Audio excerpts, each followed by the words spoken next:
안녕하세요. 오늘 저희가 함께 살펴볼 자료들, 사사기 15장, 사도행전 19장, 또 예레미야 28장과 마가복음 14장인데요. 이걸 통해서 흥왕하는 주의 말씀이라는 주제에 한번 깊이 들어가 보려고 합니다. 네, 세상의 말들은 쉽게 변하고 사라지기도 하지만 오늘 다룰 내용들은 좀 다르죠? 맞아요. 하나님의 말씀이 시간을 넘어서 어떻게 살아있고 또 어떤 힘을 가지는지 그리고 결국 어떻게 이루어지는지 이 네 가지 본문을 통해서 그 힘을 한번 확인해 보는 거죠. 자, 바로 시작해 볼까요? 네, 좋습니다. 첫 번째 자료가 사사기 15장인데 삼손 이야기잖아요. 그 여우 300마리 꼬리에 횃불 묶어서 블레셋 사람들 밭을 태우고 또 나귀 턱뼈 하나로 1000명을 상대하고 정말 대단하죠? 네, 엄청난 장면이죠. 그런데 이 자료에서는 그게 그냥 삼손 개인의 어떤 영웅담이 아니라는 점을 짚어주는 것 같아요. 그렇죠. 그 이정에 하나님이 삼손 부모님에게 하셨던 약속, 그가 블레셋 사람 손에서 이스라엘을 구원하기 시작할 것이다. 이 말씀이 이루어지는 과정이라는 설명이네요. 네, 근데 사실 삼손 개인의 삶을 보면 좀 논란의 여지도 많고 복잡하잖아요. 맞아요. 방법이 좀 그렇기도 하고 이런 혼란스러운 상황 속에서도 그 약속된 말씀이 흥왕한다? 이렇게 볼 수 있는 걸까요? 바로 그게 흥미로운 점인 것 같아요. 말씀의 흥왕이라는 게 꼭 우리가 생각하는 것처럼 아주 매끄럽고 이상적인 방식으로만 나타나는 건 아니라는 걸 보여주죠. 아, 인간적인 약점이나 그런 것과 상관없이 진행된다는 건가요? 그렇죠. 삼손 개인의 어떤 도덕적인 문제나 충동적인 행동들에도 불구하고 그 이면에 있는 하나님의 더 큰 계획, 그러니까 약속하신 구원의 시작이 그의 삶을 통해서 어쨌든 이루어지고 있다는 거죠. 인간의 연약함이나 예상치 못한 그런 사건들 속에서도 그 약속 자체가 가진 생명력이랄까? 그게 뚫고 나아간다는 것.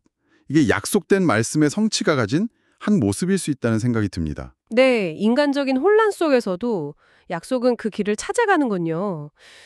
그렇다면 두 번째 자료 사도행전 19장으로 넘어가면 여기서는 말씀의 또 다른 면, 그 힘 자체가 굉장히 강조되는 것 같아요. 네, 맞아요.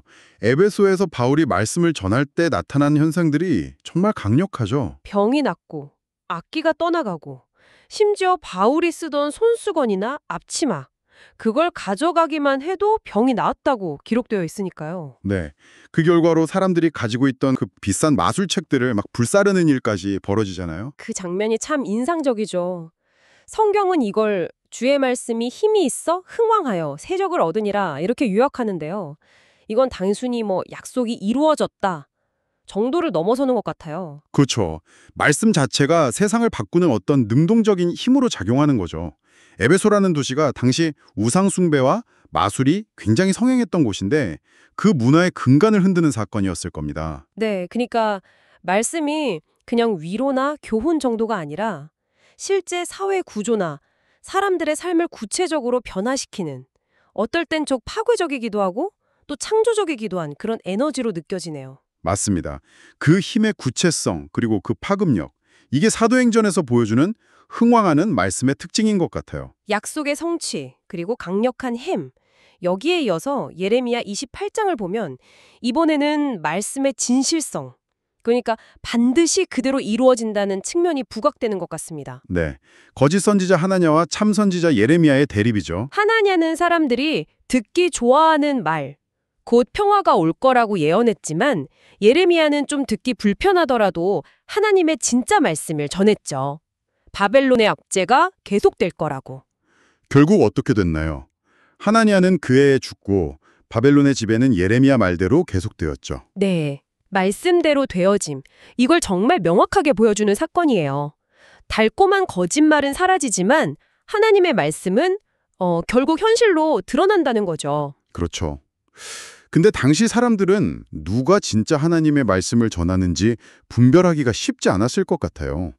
하나냐의 말이 훨씬 더 희망적이었으니까요. 맞아요. 그게 참 어려운 지점인 것 같아요. 오늘날에도 마찬가지 아닐까요? 어떻게 참된 말과 거짓된 말을 가려낼 수 있을까? 네. 이 예레미야 이야기는 참된 말씀이 당장은 인기가 없거나 받아들이기 힘들 수 있다는 걸 보여주는 것 같아요. 하지만 시간이 지나면서 그 진실성이 결국 증명된다는 거죠. 그렇군요. 거짓은 결국 힘을 잃고 사라지지만 하나님의 말씀은 현실로서 그 무게를 증명한다는 것. 이게 말씀의 흥왕함이 가진 또 다른 중요한 측면, 바로 그 진실성이라고 할 수 있겠습니다. 네. 약속, 힘, 진실성. 이 모든 개념들이 네 번째 자료 마가복음 14장에서 예수님의 말씀으로 이렇게 딱 모아지는 느낌이 들어요. 아, 네. 최후의 만찬 장면이죠. 네.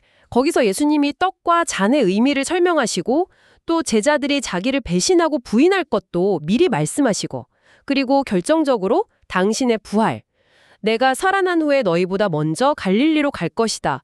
이 말씀까지 하시잖아요. 맞습니다. 이 말씀들은 단순한 미래 예측을 넘어서는 의미가 있죠. 그렇죠. 구약 시대부터 내려오던 모든 약속과 예언들을 예수님 당신이 다 이루시고 또 새로운 시대를 여는 그야말로 구원 역사의 어떤 정점을 보여주는 말씀 같아요. 정확합니다.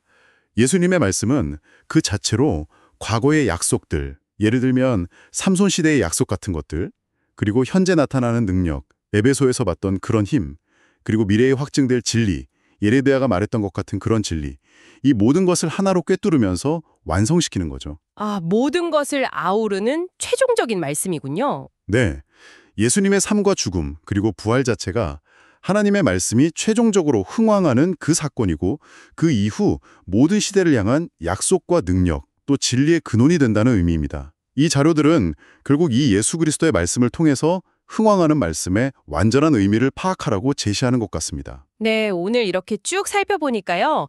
사사기를 통해서는 약속된 말씀의 성취, 그리고 사도행전에서는 힘이 있어서 흥왕하는 말씀, 또 예레미야를 통해서는 말씀대로 되어지는 진리, 마지막으로 마가복음에서는 모든 것을 성취하는 최종적인 말씀, 이 네 가지 측면을 본 것 같아요. 네, 맞습니다. 결국 이 자료들이 저희에게 말하려는 핵심은 이 하나님의 말씀이라는 것이 그냥 오래된 기록이 아니라 지금도 여전히 살아 움직이고 있고 또 우리의 삶에 직접 영향을 미치는 그런 현실적인 힘이라는 점인 것 같습니다. 맞습니다. 이 혼란한 세상 속에서 우리가 붙잡을 수 있는 변하지 않는 기준이자 또 능력의 근원으로서 이 말씀을 신뢰하고 따라야 한다는 그런 권면으로 읽힙니다. 네. 그런데요, 여기서 한 가지 더 던져볼 만한 질문이 있는 것 같아요. 우리가 보통 말씀이 흥왕한다고 할 때 그 결과, 그러니까 성취나 능력, 이런 가시적인 결과에 좀 주목하는 경향이 있잖아요. 아, 그렇죠. 성공적인 결과에 눈이 가죠. 네. 그런데 그 결과에 이르기까지의 그 과정은 어떨까요? 예를 들어 삼손 이야기처럼 굉장히 오랜 시간이 걸리기도 하고 또 인간적인 실패나 어려움 같은 것들이 막 뒤섞여서 말씀이 이루어져가는 그 복잡한 과정 자체 말입니다. 과정이요? 네. 그 과정을 좀 더 깊이 들여다볼 때 어쩌면 우리가 결과만 봤을 때는 놓쳤던 결과만큼이나 중요한 혹은 그 너머의 어떤 새로운 통찰을 발견할 수도 있지 않을까 이런 생각을 해보게 됩니다. 아, 결과 너머의 과정에 대한 성찰. 네, 정말 곱씹어볼 만한 질문인 것 같습니다. 오늘 나눈 이야기 위에 각자 더 깊이 고민해볼 좋은 화두를 던져주셨네요.